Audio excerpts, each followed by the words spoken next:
Hungry, remote. The scientist yawns and ponders the void. I open up my scribble trick of notes, dredge up a blush of poetry, flushing out a few soggy lines of something. Primed by her daily dark, the scientist fields my questions, checks the clock, thinking, I suppose, of real work. Glaciers, grants, deadlines. She closes her doom files, packs up her patients and experiments, shuts off, like the spent mother of a pointless, inky child, awake long after bedtime who just wants to be held. Now she abandons me to howl and tantrum into her spoils of evidence, heaves home her usual bag of sighs, catching on the hoof whatever light she perceives is left to any of us.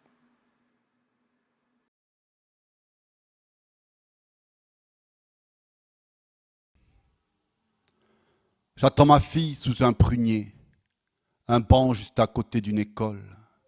En face, dans quelques herbes folles, se penche un jardinier. La rose doit lui être cruelle quand elle s'amuse avec éclat de ces fiers et vieux coups de truelle que la ville à un trottoir de là ne veut plus voir. Au mur étincelle une fissure, elle suffira. Même au souffle gris des trous à rats, la graine ouvre ses vertes et frêles ailes au miel d'un ciel qui lui tend les bras sous les zébras, la rue se craquelle. La ville a besoin de friches, de territoires à l'abandon, pour se rappeler que le béton, aussi profond que le poing le fiche, ne tient que sur un tas de lombriques qui se moquent éperdument des loyers posés sur le ciment, des grands titres plaqués aux briques. Une brève coupure électrique de Sapiens en redescend à pattes de sa tour d'argent sans compter le fric. Reste un cœur qui bat le sang face à la nuit immense et féerique. Ville en friche, ville en fer, ville en vide, pour se rafraîchir les idées, loin du cri des publicités et des chiffres filant sans bride. Dans le rush des embouteillages, dans les transports au soupir moribond, on aperçoit parfois près d'un pont un hirsute bout de vie sauvage, un carré de ronce qui répond à l'hégémonie du béton qu'il survivra avec la rage de ces fleurs que les roues des camions ont laissées au désert des étages. Les rosées de l'aube lui suffiront. Voici le singe devant l'exploit de tendre main à l'indomptable, aux gouttes d'eau, aux grains de sable, à l'heure même où se déploie au cliquetis des claviers l'appel d'une mnémosine globalisée par téraoctets, Champs-Élysées, des psalmodies perdus de Babel. Mais l'homme n'est pas l'universel, pas le seul magicien du trajet. Si la racine ne sait marcher, elle n'emporte pas moins nouvelle. Quand la ville saura partager la terre et le ciel, elle gagnera lumière. Rire d'enfants, éclat de vent, bruit de pierre, théâtre d'ombre fine à fleurs de pleine lune, mélopée d'herbes brunes aux danses félines. Bruissement de collines sous néon qui s'allument, douceur offerte au spleen des butineurs du bitume. La ville a besoin d'espace vers un monde profond où les costumes se défoncent, où les saisons qui se déversent. D'un accès direct à cette terre qui n'importe pas qu'aux jardiniers, pas qu'aux géants d'un secteur minier qui se verrait bien propriétaire d'une galaxie tout entière. Un fruit vient de tomber à mes pieds, passe un plastique estampillé hyper, au mur derrière du lierre grimpe. Nous courons tous sur un mystère. J'attends ma fille sous un prunier.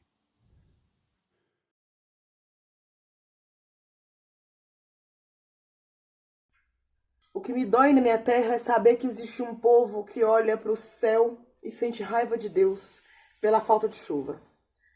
Vê os bichos morrendo a céu aberto ao lado das covas que fizeram para enterrar as crianças e sente que é como se o planeta odiasse as pessoas.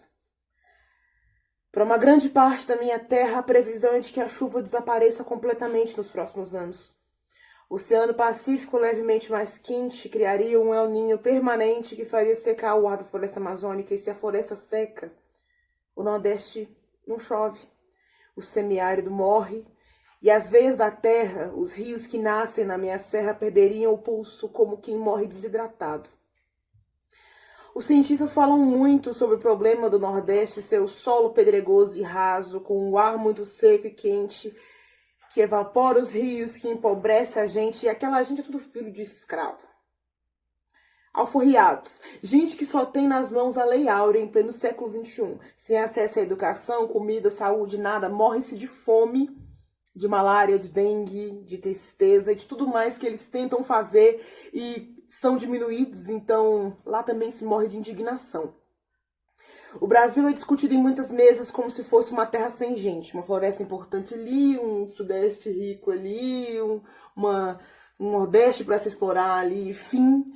O que mais me dói é que a informação não chega nas vidas secas, que seguem olhando para o céu com raiva de Deus, sem saber que foram os ricos que não deixam chover, sem saber que o sangue dos nativos derramado no solo da mata pela mão dos madeireiros e do agronegócio tem mais a ver com a seca do que com o calor, do que o próprio Oceano Pacífico. O que me dói na minha terra é que dizem que a culpa é nossa. Culpam um cidadão comum até ele aprender a fugir do assunto para não sentir culpa. O que me dói na minha terra é que o lixo não é reciclado porque o governo não acha importante, a Amazônia está sumindo porque o governo não acha importante, o povo nativo está morrendo porque o governo não acha importante, a consequência das mudanças climáticas nos corpos das pessoas é ignorada porque o governo não acha importante. E nessa sina de nada importar, se cria o cidadão que não considera o planeta importante, ao lado do cidadão que olha para o céu com raiva de Deus por sentir que a própria vida então não deve ser importante. E de uns tempos para cá já não venta em agosto, já não chove fim de ano. Em julho tem geado, dezembro o calor mata muita gente, algumas frutas já não tem época para produzir. Tem pouca gente preocupada com o sumiço dos insetos, arrancaram a floresta para produzir comida para a Europa, enquanto aqui se morre além de tudo pela fome. O que me dói na minha terra é que meu povo não entende, porque o nosso direito de entender foi tirado em 1500 por Cabral e de lá para cá trocamos o entender pelo engolir. A diferença virou nossa defesa. O que me dói é que o brasileiro não entende a mudança climática. Ele engole a mudança climática a seco, mesmo quando diz que não se importa.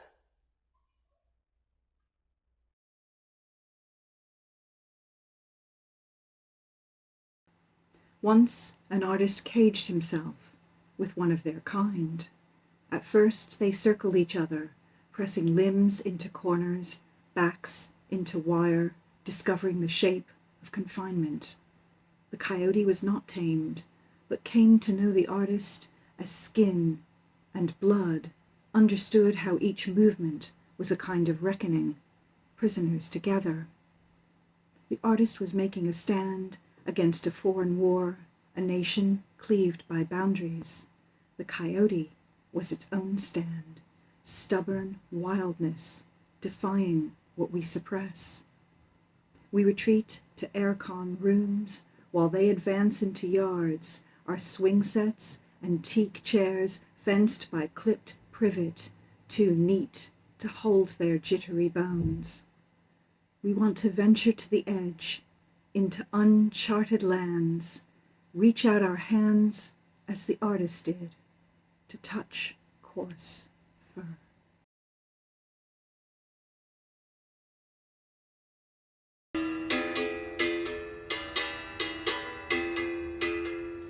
Nemvelo imbala obandlululweni. Yimpi yokuguquguquka kwesezulu isimo. Indlela yempilo isinqaba indingilizi. Silahlekelwa zihlahla, umuntu kasenazimpande. Amafemu ezindaweni zabebala. Amanzi anoshevu emphinjeni. Angukufa emzimbeni.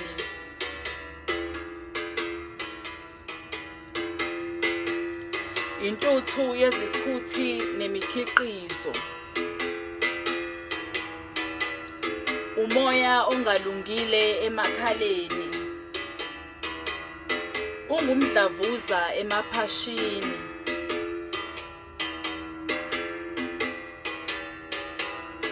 Ufinyeza ubuchopho. Lolo-ke ukhwantalala emqondweni.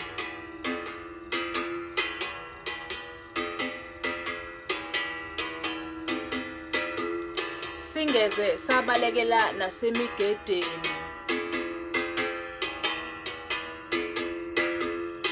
umsoco welanga siphila ngawo.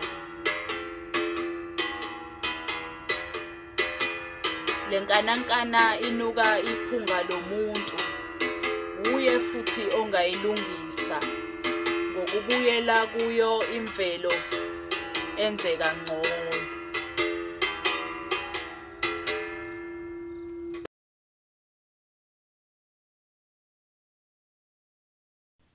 Why curb warming at 1.5 degrees? A warmer world will surely not hurt us. Though risk cascades brings countries to their knees, droughts, floods and wars mostly happen far off. Besides, economies must grow. They turn on profit. Let foreign soil become dust. Should the South flee here in their millions, we'll make a mint from surveillance and walls. All winter, below ground, roots hiss and burn. Bones rake shorelines. Like fireflies, cinders swarm round closer towns, closer homes. On the news, blackened shells of rooms. An old man who cries. Still we toil on our rigs in the red haze, like captives who thirst for an end to days.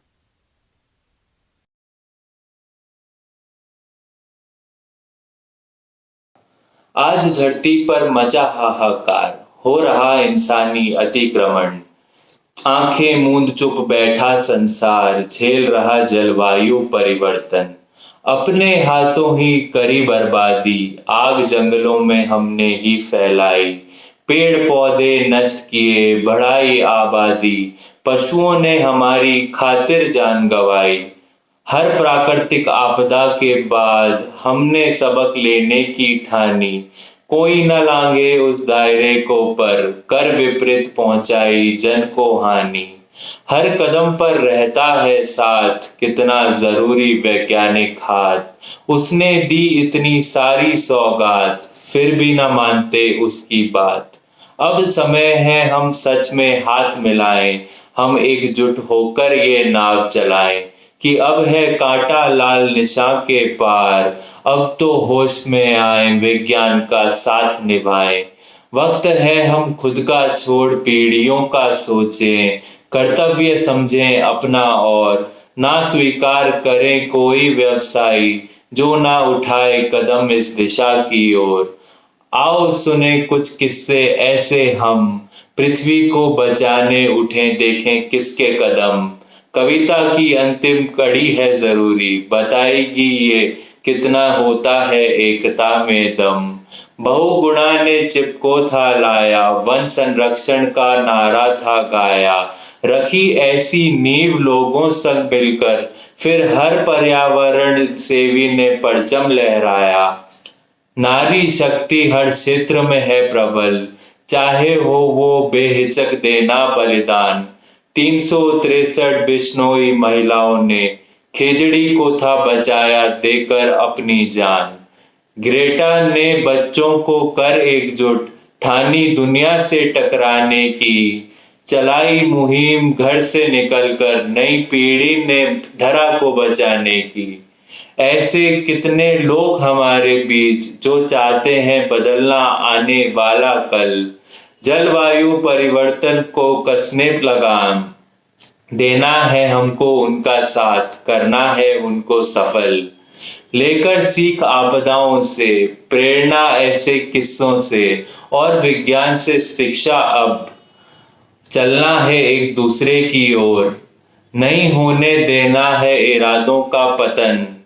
चारों दिशाओं से आकर हम नए क्षितिज पर मिलकर थामेंगे जलवायु परिवर्तन, थामेंगे जलवायु परिवर्तन। धन्यवाद।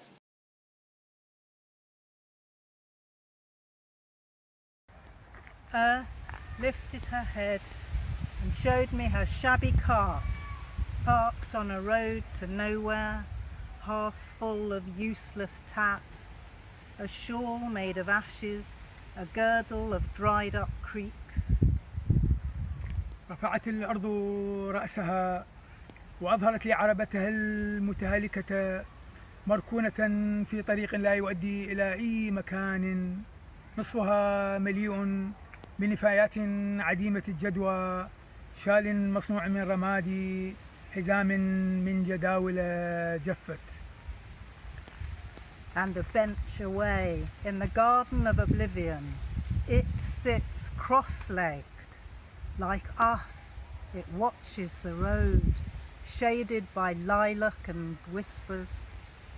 It doesn't turn to face us. We are its defiant children, running from it, yet obsessed by it. وعلى بعد مصطبة منا في حديقة النسيان تجلس الحرب واضعة ساقا على ساق، تتأمل مثلنا الطريق المظلل بالليلك والهمسات، غير ملتفتة لنا نحن أولادها العاقين الفارين منها المنشغلين عنها.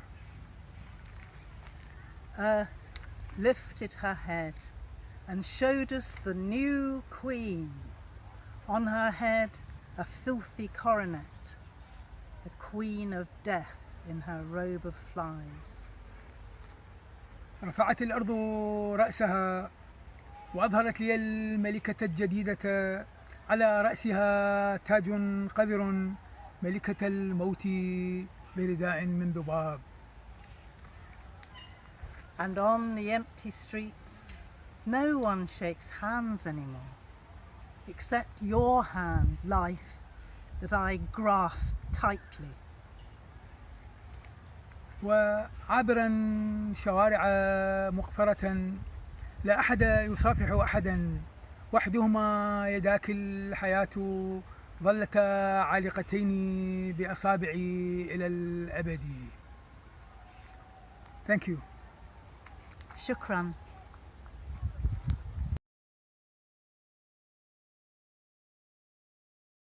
Heb je dit gezicht wel eens eerder gedragen? Was je ooit eerder zo boos en onvast? Wie had je destijds van je stuk gebracht? Waren het de wouden misschien, woekerden ze te hard? Of kwam het gevaar van buitenaf? Een uit zijn baan geraakte steen waar niet mee te praten viel. Maar belangrijker nog, hoe werd je die keer getroost? Wie bracht je tot bedaren? Was het de maan misschien? Die ietwat onderkoelde vriend, die niettemin nooit van je zijde zou wijken? Of Saturnus, met haar fonkelende arm, en alle armen in die arm? Heeft ze die voor de gelegenheid om jouw schouders gelegd? Of zou het kunnen dat je wacht op ons, bange, tweevoetige wezens, die zich zijn gaan hechten aan je bergen en graslanden, je vogels, je seizoenen? Waar vinden wij de vonk om deze keer jou over de slenken te tillen? Om krijtlijnen te tekenen voor dapperder structuren, een boot waarop plaats is voor de kinderen van het korstmos, voor vlinders, hun kleuren, alle tintelend, spartelend, mopperend leven. Je weet, we zijn stug en onbehouden en nogal verloren zonder jou.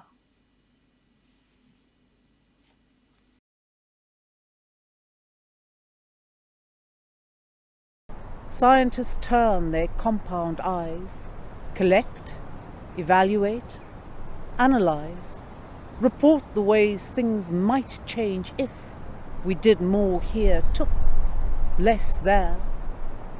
But come the season, we spread our feathers like restless migratory birds, hungry and unsettled for Mallorca, and the Azores, home in on Tasmania and India, or chase the last bits of exotic snow to glide across on legs powerful and sure as eagle's wings. We will not give up a single pleasure for the wonders of speed. The effortless lift into the air confirms. We were here. We were not there. Disasters remote happen elsewhere. Down the road, in the other village, the other town, the unfortunate part of the city. We eat data without digesting the news, as if we could rise above it.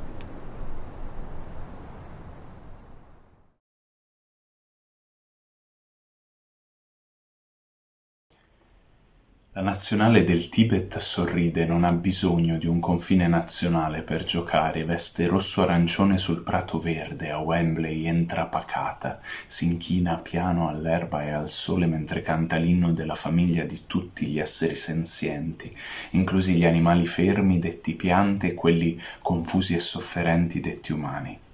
Un inno silenzioso che si canta, ricordando il presente, ascoltando il bagnasciuga del cielo nei polmoni, la carezza del cielo sulla pelle, contando 1, 1, 1, sapendo che è questo il primo e l'ultimo respiro, l'unico momento in cui tutto dentro, attorno è vivo. La nazionale del Tibet si passa la palla in maniera precisa e delicata, zompetta, scalza, connessa e affiatata, la gonna rosso-arancione lievemente sollevata, una volta ha commesso fallo. L'intera squadra si è fermata, si è scusata con sguardo dolce e preoccupato, ad oggi a volte ne è ancora dispiaciuta. Se subisce fallo lascia che quel dolore le attraversi il cuore, poi continua a giocare, ogni volta con più amore, per quanto assurdo possa sembrare. La squadra del Tibet ha vinto pochissime partite, non la si vede spesso ai campionati, è stata malmenata da tifoserie avversarie, a volte ai mondiali è spesso superata da stati più agguerriti. La nazionale del Tibet non ha aspettative, mezzi perfini, sembrano gli interessi vincere, come solo sorpresa e grata di partecipare, gioisce per i gol degli avversari, che cercano di non darlo a vedere ma li fa incazzare. Il portiere del Tibet ai rigori si lancia chiudendo gli occhi. A volte ne para di assurde, più spesso le sbaglia tutte.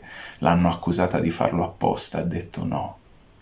Il Tibet quando vince ha il sorriso e quando perde sembra sappia qualcosa che richiede tempo, pratica e tempo, sembra rispetti ogni persona in campo e sugli spalti e oltre, ovunque, ed ogni filo d'erba e l'acqua che beve come una scoperta.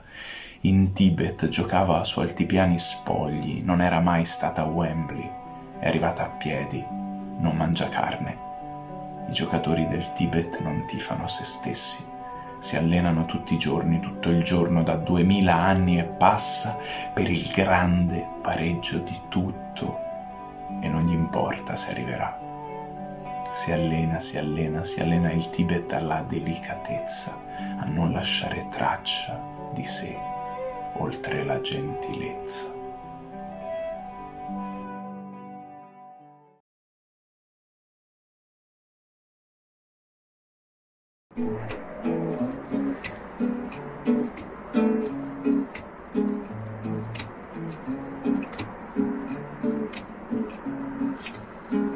Над планетой ливни, беспорядки в Ливии, под ногами кажется, но все не так, как кажется, ведь куда бы ты ни шел, все в общем хорошо, ведь куда бы ты ни шел, все в общем хорошо.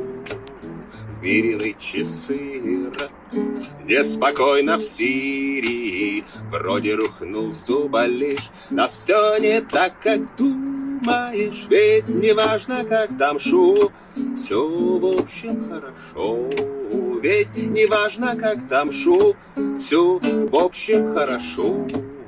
От полярной ночи на нутре не очень долго лист копытится, но все не так, как видится, даль расстелена, как шел, все в общем хорошо, даль расстелена, как шел, все в общем хорошо. ветер дует в харю, непогоду хаю. Все не так хоть лируешь, как ты интерпретируешь. Ты просто смотришь шоу, все в общем хорошо. Ты просто смотришь шоу, все в общем хорошо. Вау, вау, вау, вау, вау, вау, вау, вау, вау, вау, вау, вау, вау, вау, вау, вау, вау, вау, вау.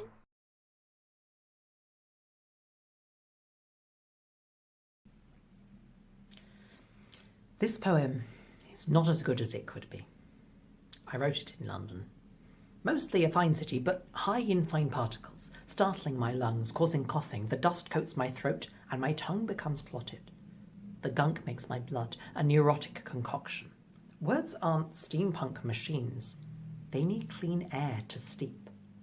All this soot places strains on the substance exchange at the barriers between my blood and my brain, so excuse me if my poem's ingrained with cancerous cliches. My mind is inflamed. Tell me, why aren't more laws in place? Our politicians are not as good as they could be. On days with more haze, we find that the quality of their speeches measurably decreases. Like us, their minds get encrusted by grime. They lose focus on voters. They talk about crime prevention, but a simple step they don't take is reducing pollution, which study shows makes an enormous improvement in impulse control and a daily reduction in violent assault. If politicians won't listen, who's breaking the mold? Our children are not as smart as they could be, and high air pollution inflicts ADHD, but IQ's improved since we de-leaded fuel. Kids see what we don't, so they know what to do. They want inspiration. We give them dark smoke, the asthmatic process of progress too slow. Nonetheless, witness how brightly they rage at the issues where adults will barely engage. Inexhaustible energy to make real the possible, lifting the brain fog of burnt-up old fossil fuels.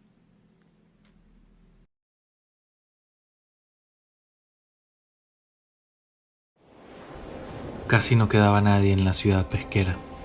Los reportes advertían que las provincias de la costa no estaban preparadas para ser invadidas por una especie extranjera. Se había intentado todo para controlar la población de gaviotas patiamarillas, cazarlas con halcones, ahuyentarlas con ultrasonido, untar los huevos con aceite para sofocar a los polluelos. Nada había sido suficiente. Hoy han colonizado incluso la capital, donde pueden ser vistas en los basureros escarbando junto a zamuros, vagabundos y recolectores. Cuando vuelan sobre la costa de noche, iluminadas desde abajo por las luces de los hoteles, parecen trozos de papel descartado lanzados al viento. Si me encontrara con alguna de ellas enredada en un amasijo de nylon, con el ala cubierta de anzuelos, el salvavidas seguramente me prohibiría liberarla. Pero esa tarde apareció en la playa una mujer que mantuvo protegida a la joven gaviota mientras yo regresaba con un alicate. El veloz pico mordiéndonos una y otra vez, la carne desgarrándose, haciéndose de arena. Un pescador grababa todo desde su lancha con un celular. Intentamos pedirle ayuda, pero en lugar de voz teníamos un graznido discordante. Esa misma noche, a pesar de las alarmas que sonaban por los altavoces públicos, decidimos quedarnos en la ciudad tomada. Éramos una sombra sobrevolando el agua, nuestros dedos como plumas disolviéndose en la corriente, cuerpos deshechos y expectantes buscando habitar una zona impura, lejos de nosotros.